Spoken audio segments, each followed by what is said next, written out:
It's good to see everybody again. We've been doing apologetics. Just a reminder, I'm Stephen, and so you're not distracted. I cut my fingers this weekend while we were laying the turf out there. So that's why I have these on my fingers.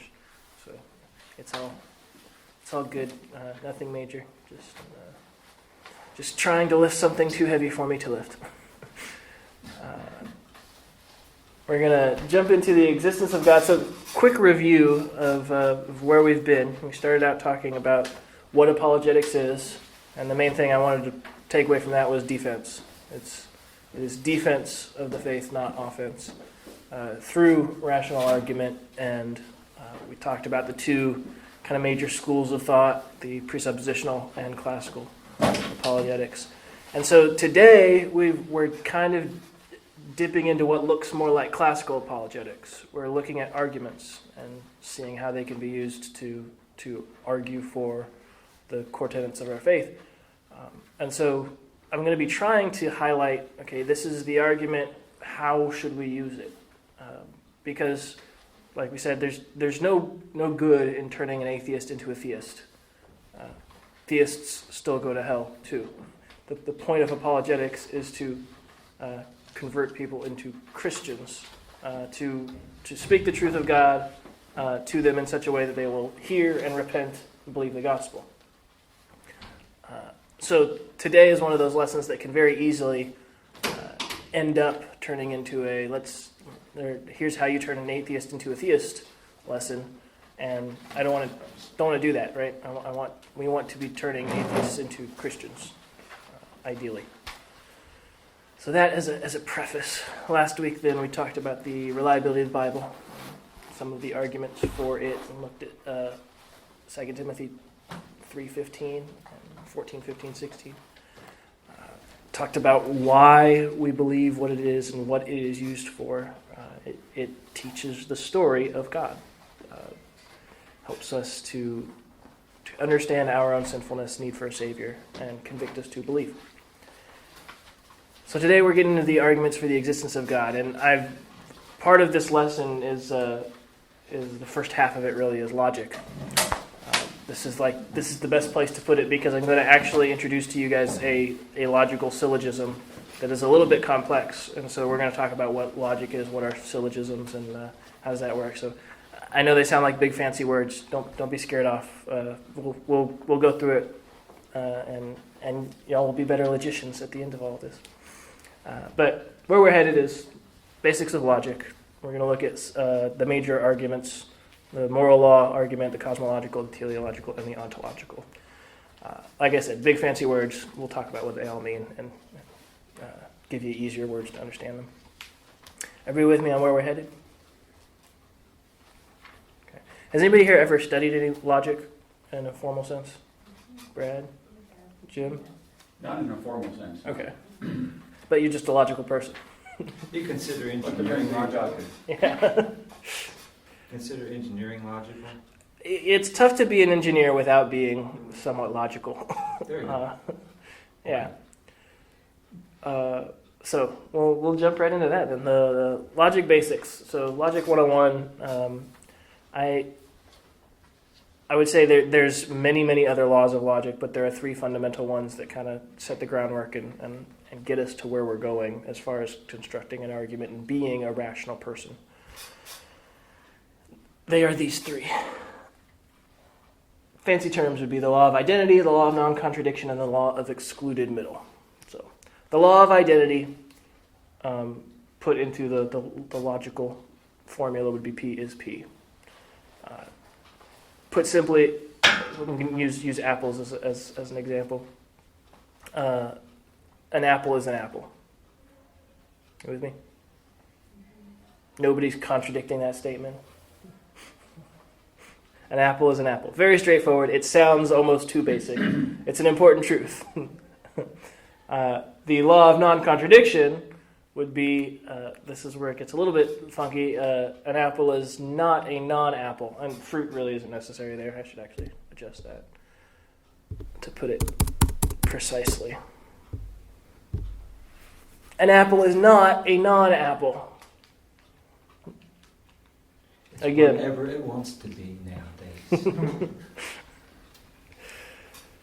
the third law of logic would be the law of excluded middle.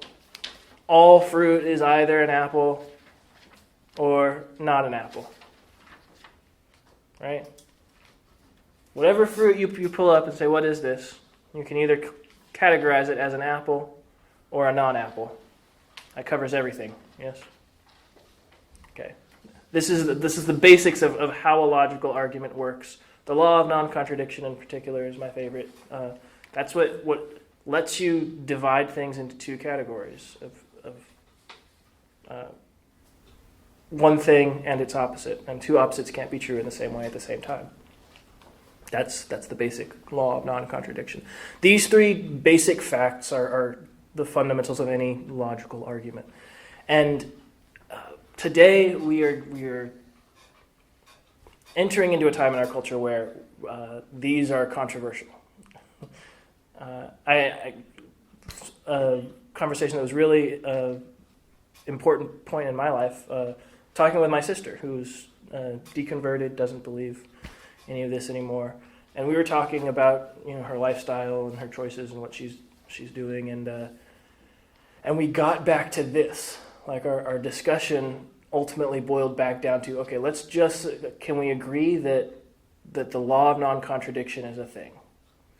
And she goes, I don't believe in that kind of, I don't think in those terms anymore. That's Western rational. I just don't think like that. I'm like, you realize to deny the law of non-contradiction, you have to use the law of non-contradiction. You have to say, that is not true. You're denying its opposite, right? There's two options: either it's true or it's not true, and you're saying it's not true. You're using it in your denial of it. You can't get around it. And she's like, I just don't think that way. That's not how I operate. It's like, we can't have discussion really about anything important then, because then blue ideas sleep quickly. Yes, giraffes igloo in the summertime, most definitely. Like we're speaking nonsense at that point if we can't even agree on these things. So what do you do when you get, if you have that confrontation with those people now? Mm-hmm. What do you do? You're going to tell us. We'll get to those in future lessons. The simple answer is love them and be constant. Show them the consistency of logic through your actions and your voice in their life. So that's the short version. We'll get into that a lot more in detail later. But logic is it's important to me. It's learning how to think rationally and put together arguments in very basic step-by-step. If A, then B, then C, then D, conclusion. And I'm going to highlight 4 of my favorite logical fallacies. And we're going to talk about this. There are tons of logical fallacies. Can you tell me what is a fallacy? What's a logical fallacy? Something that transgresses the rules of logic. There you go. Something that goes against the rules of logic. Something that is illogical. Just briefly put, a fallacy. So there are a lot of very, very common fallacies that people commit in putting forth an argument. And so we're going to look at 4 of my favorite and highlight them. There are a bunch more.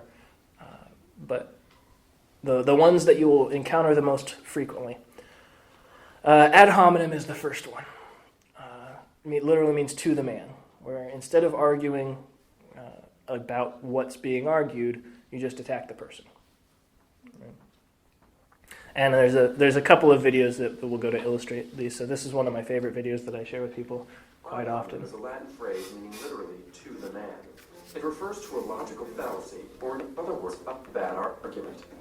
Ad hos when someone uses a personal attack as an argument. This takes many forms, 4 of which will be covered in this video. The first is the abusive form. For example, John argues that because dark chocolate has antioxidants, and most other candies only have sugar, which rots your teeth, dark chocolate is therefore better than most sweets. Tim responds to this argument, yeah, but you're a greedy jerk. Whatever John's moral character may be, Tim's response is not an argument. John may in fact be a greedy jerk, but that doesn't make him wrong. Another more variant of this is the circumstantial form.